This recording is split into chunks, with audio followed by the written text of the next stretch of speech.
নমস্কার।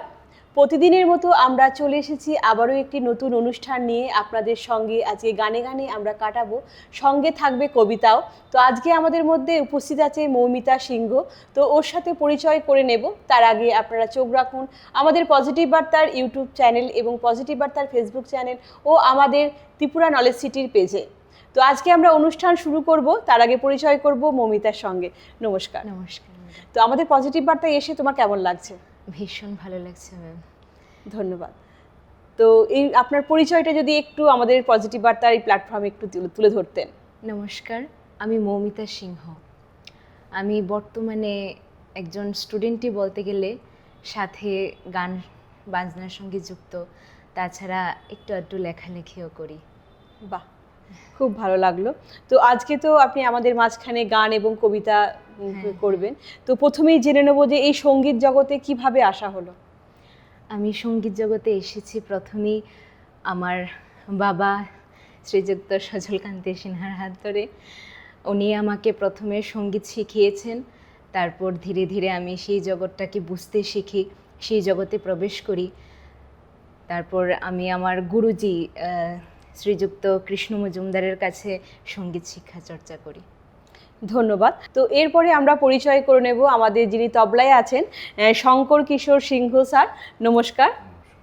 এবং আমাদের ম্যারাকাশে আছেন সজলকান্তি সিংহ স্যার। নমস্কার স্যার। অনেক অনেক স্বাগত আপনাদেরকে আমাদের এই পজিটিভ বার্তার প্ল্যাটফর্মে। তো মৌমিতা, তোমার কাছ থেকে এরপরে জেনে নেব যে সঙ্গীত সম্পর্কে যে ধারণাটা, ওটা যদি একটু আমাদের সাথে একটু ডিসকাস করতে। সঙ্গীত বলতে এমনিতে বোঝায় সাধারণত যে গীত, বাদ্য ও নৃত্য, এই তিনটি কলার সমাবেশটাকে।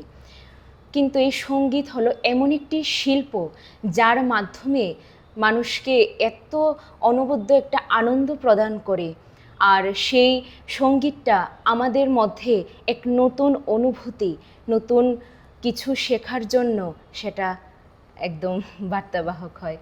খুব সুন্দর, ভালো লাগলো। তো এরপরে যে আমরা জানতে চাইবো যে এরপরে আপনি আমাদেরকে কোন গানটা শোনাবেন? আমি নজরুল ইসলামের গাওয়া খেলিছ বিশ্বলয়ে গানটা করব। ঠিক আছে, শুনে নেব মৌমিতার কাছ থেকে আমরা কাজী নজরুল ইসলামের গাওয়া একটি গান, মানে বিদ্রোহী কবি আমাদের কাজী নজরুল ইসলাম, ওনারই একটি গান আমরা শুনে নিচ্ছি তাহলে। ঠিক আছে।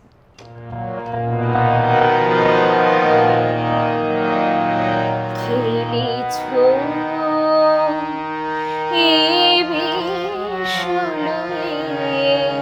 বিরাট শিশু আনুমনে খেলিছ বিশ্বলয়ে বিরাট শিশু আনুমনে খেলিছ প্রলয় সৃষ্টি তব পুতুল খেলা নিরজনে প্রভু নিরজনে খেলিছ এই বিশ্বলয়ে বিরাট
খেলেছ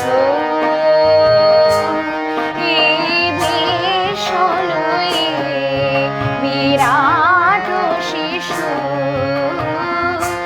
আনমনে খেলেছ।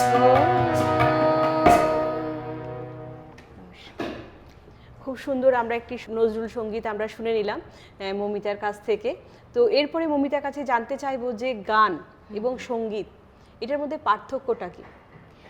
আমরা সাধারণত মনে করি গান আর সঙ্গীত এক জিনিস, কিন্তু এর মধ্যেও পার্থক্য রয়েছে। সঙ্গীত হলো বিভিন্ন ধরনের শব্দের বিন্যাস, যেখানে কথার কোনো ব্যবহার হয় না, আবার অনেক সময় হয়ও, কিন্তু গান সেখানে কথার ব্যবহার থাকা আবশ্যক। মানে গান হলো সঙ্গীতেরই একটি বিশেষ প্রকার। বাহ, খুব সুন্দর আমরা জানতে পারলাম। আমরা হয়তো অনেকেই জানি না যে সঙ্গীত এবং গানের যে ডিফারেন্সটা সেটা সঙ্গীতে আমাদের খুব সুন্দর করে বুঝিয়ে দিল। আর সঙ্গীতে সবসময় বাদ্যযন্ত্র দ্বারাও সেটা পরিবেশন করা হয়, আবার কণ্ঠ দ্বারাও পরিবেশন করা হয়, কিন্তু গানের ক্ষেত্রে সবসময় কণ্ঠ দ্বারাই পরিবেশন করা হবে। ঠিক, একদমই ঠিক। তো এরপরে জানতে চাইবো যে এরপরে তুমি আমাদেরকে কোন গানটা শোনাবে? তারপরে আমি কবিগুরু রবীন্দ্রনাথ ঠাকুরের যে আগুনের পরশমণি গানটি শোনাবো। ঠিক আছে, আমরা শুনে নিই আমাদের কবিগুরু রবীন্দ্রনাথ ঠাকুরের ঠিক আছে। আগুনের পরশমণি যে গানটা সেটি শুনে নেব আমরা।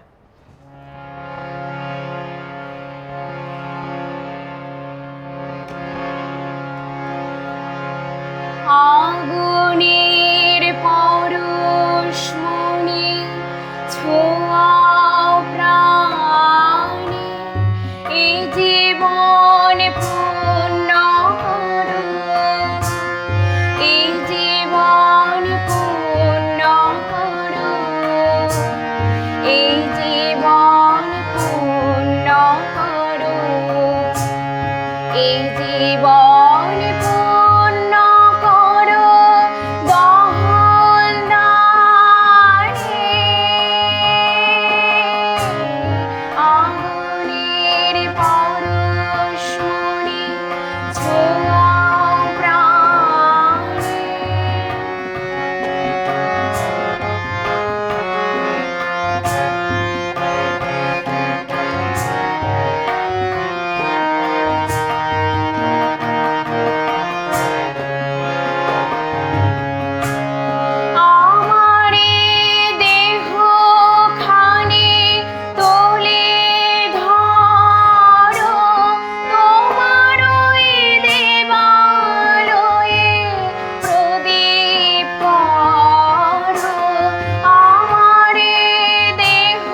অতি পরিচিত একটু আমাদের গান, সেটি আমরা শুনে নিলাম, রবীন্দ্রনাথের ঠাকুরের গান।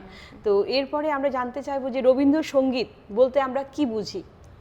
রবীন্দ্রসঙ্গীত তো রবীন্দ্রনাথ কর্তৃক রচিত যে গান, রবীন্দ্রনাথ কর্তৃক যে সুর আরোপিত গান, সেটাই হলো রবীন্দ্রসঙ্গীত। কিন্তু এই রবীন্দ্রসঙ্গীতের মধ্যে কবিতা ও সুরের একটা অপূর্ব মেলবন্ধন রয়েছে, একটা আবেগ রয়েছে, আর সেটা তৎপূর্ববর্তীকালের যে বাংলা গান তার থেকে একটু পৃথক হয়। কিন্তু সেই সঙ্গীতে মানুষের জীবনের যে সুখ দুঃখ, আশা নিরাশা, সব কিছুই, সেই ভাবনাগুলি রবীন্দ্রনাথ নিপুণভাবে তুলে ধরেছেন। একদম ঠিক। রবীন্দ্রনাথের কবিতা এবং গানের মধ্যে আমাদের যে দৈনন্দিনের ব্যথা, দুঃখ, আনন্দ সবকিছু কিন্তু আমরা খুঁজে পাই ওখানে। ঠিক, একদম। তো এরপরে আমরা কোন গানটা শুনবো আবারও মমিতার কাছ থেকে? এখন আমি নজরুল সঙ্গীত মোরা একই বৃন্তে দুটি কুসুম। ঠিক আছে, আবারও একটি নজরুল সঙ্গীত আমরা শুনে নেব, একই বৃন্তে দুইটি ঠিক কুসুম। আছে।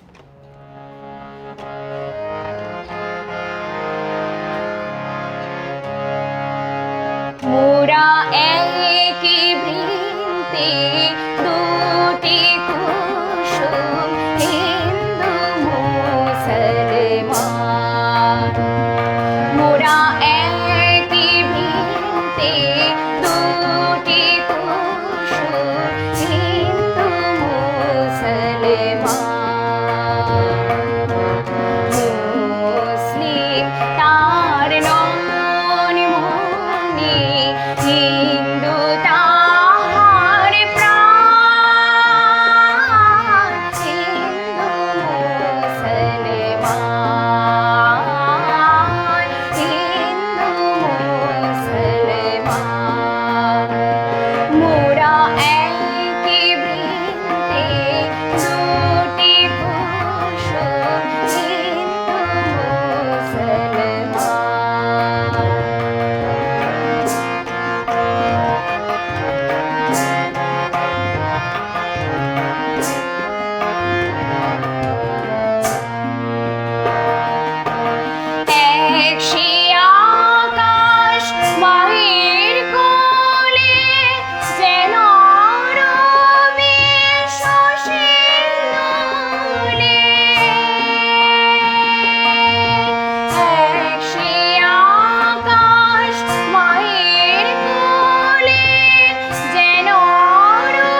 এখন আমরা মৌমিতার কাছ থেকে খুব সুন্দর আরও একটি গান শুনে নিলাম। তো মৌমিতা শুধু গান করে না, মৌমিতা কবিতাও খুব সুন্দর করতে পারে। তো আমরা ওর কাছ থেকে এখন একটা কবিতা শুনে নেব। তো প্রথমে জেনে নেব যে কবিতা বলতে আমরা কি বুঝি। কবিতা হলো এমন একটি সাহিত্যিক ধারা বা এমন একটি শিল্প যা মানুষের মধ্যে নতুন চিন্তা চেতনা, নতুন অনুভূতির সৃষ্টি করে থাকে।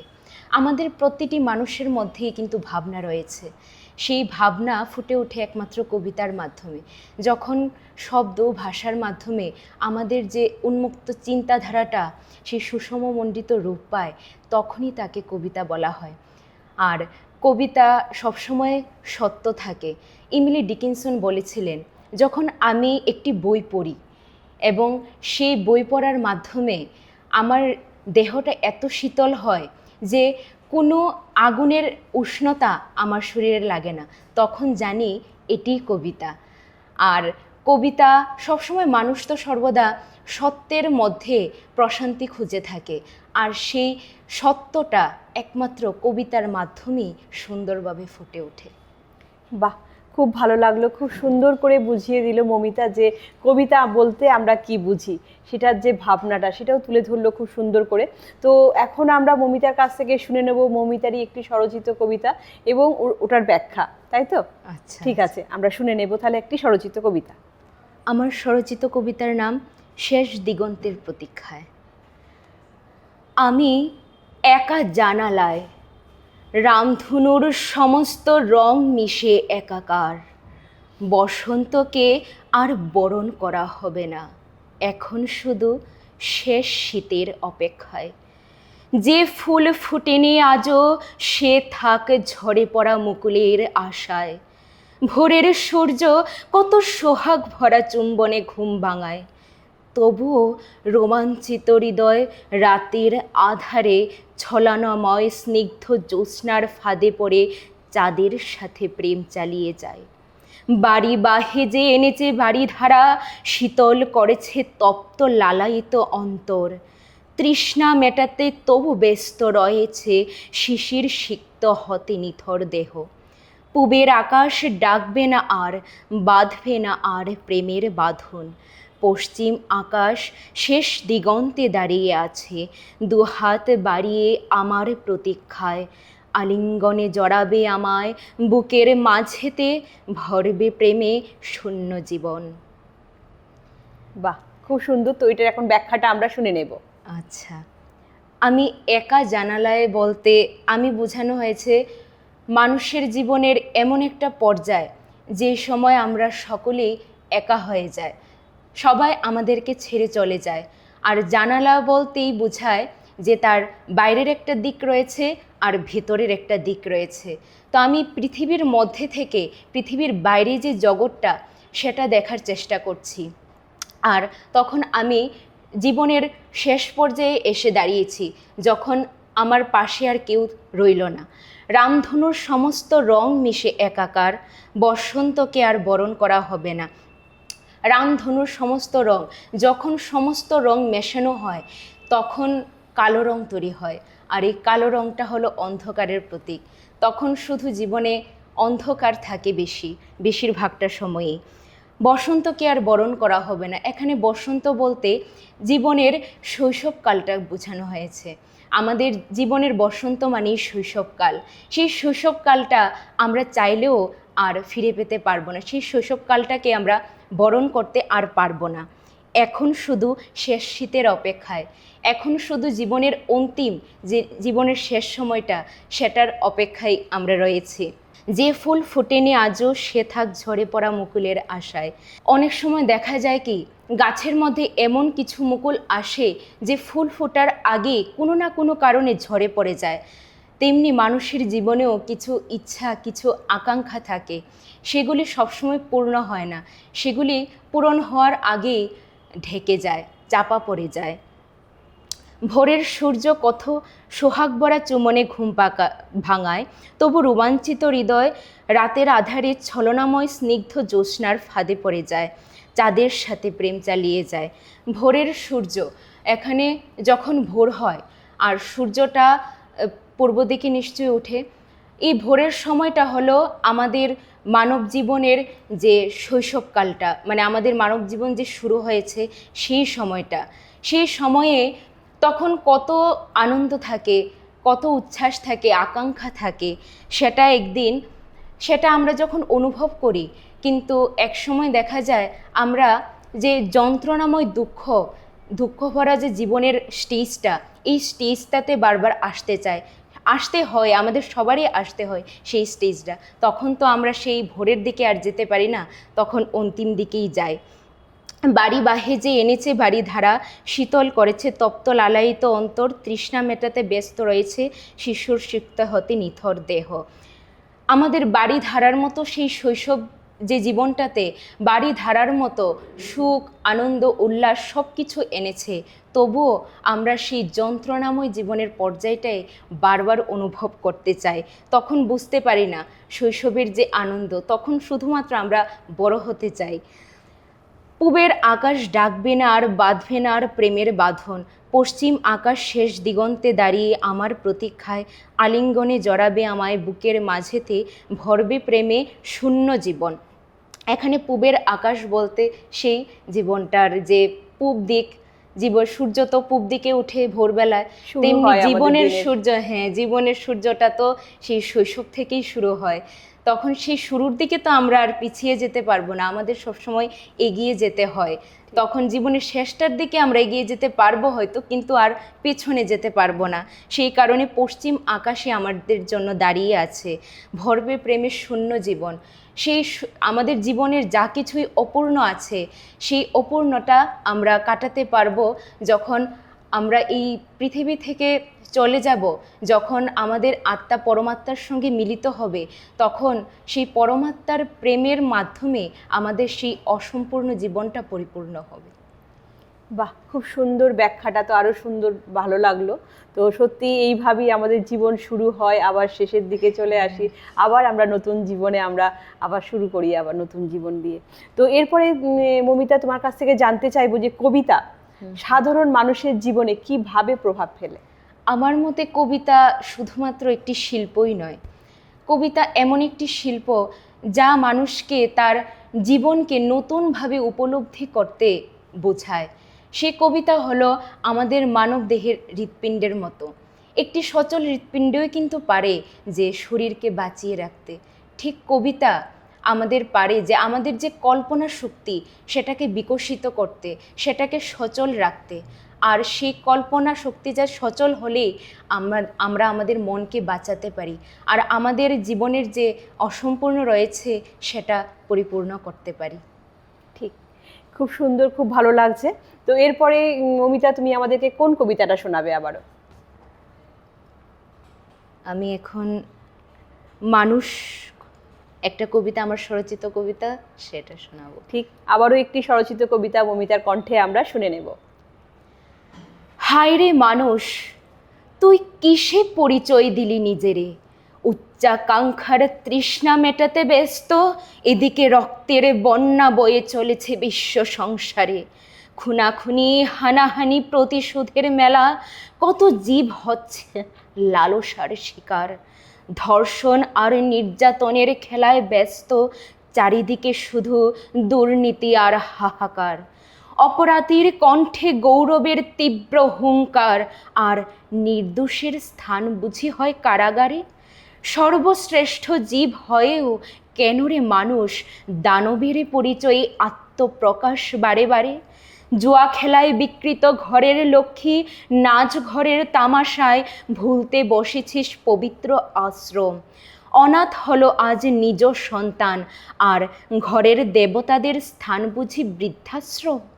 স্বামী স্ত্রীতে শুধুই বিরহ বিবাদ, নিষ্পাপ ভালোবাসা হচ্ছে আত্মঘাতী। হিংসার গলায় ঝুলছে বিজয়মালা, আর অবহেলার নজরে মানবিকতার সমাধি।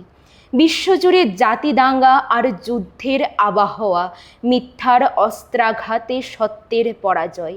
বিদ্বেষের আগুনে জ্বলছে নিরীহের চিতা, এটাই কি মানুষের পরিচয়?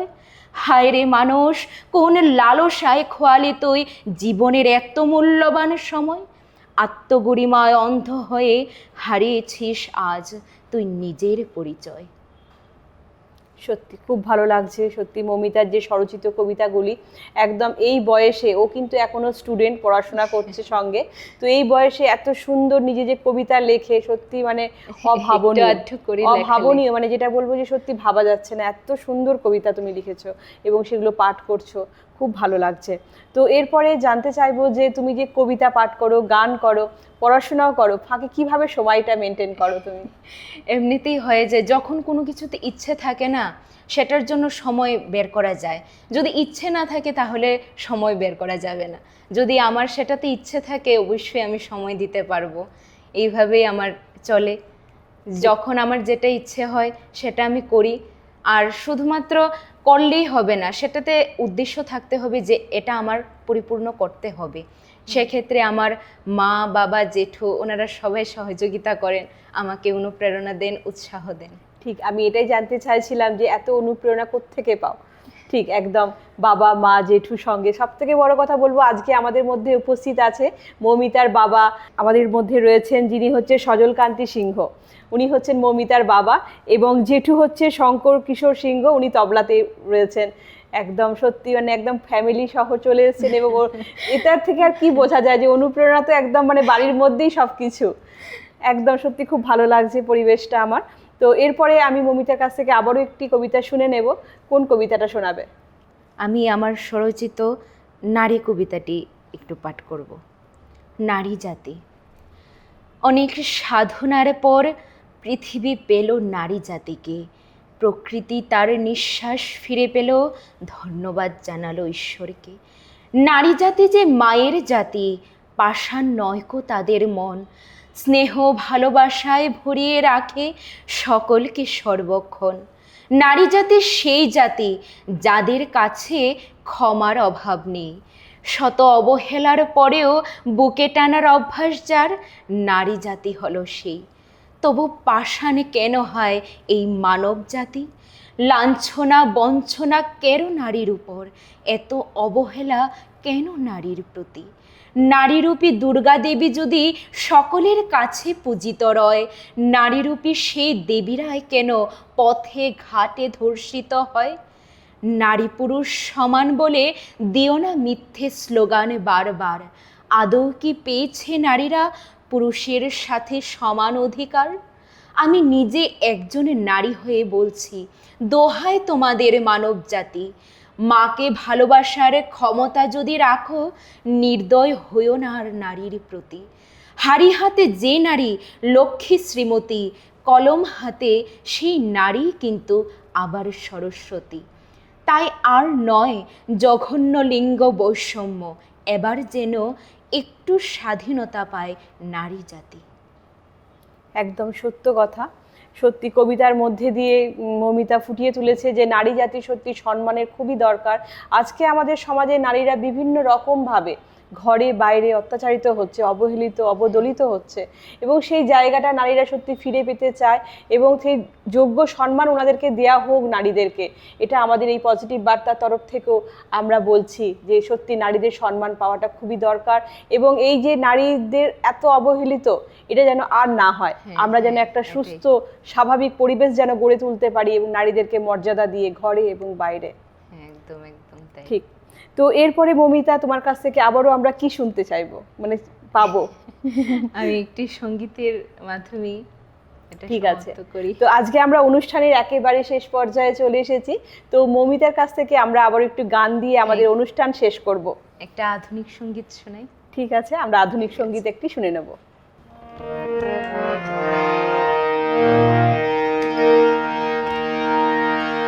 নয়ন সরসী কেন ভরেছে জলে, কত কি রয়েছে লেখা কাজলে কাজলে। নয়ন সরসী কেন ভরেছে জলে, কত কি রয়েছে লেখা কাজলে কাজলে নয়ন সরসী কেন।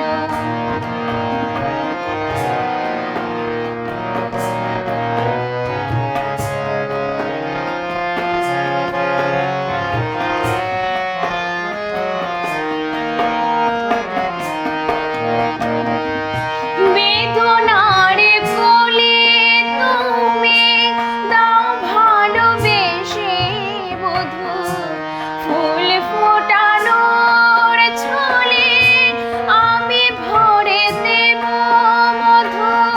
বেদনার কোলে তুমি দাও ভালোবেসে বধূ, ফুল ফোটানোর ছলে আমি ভরে দেব মধু। সারা মনে কেন তুমি চোখে সাজালে, কত কি রয়েছে লেখা কাজলে কাজলে নয়ন সরসী কেন।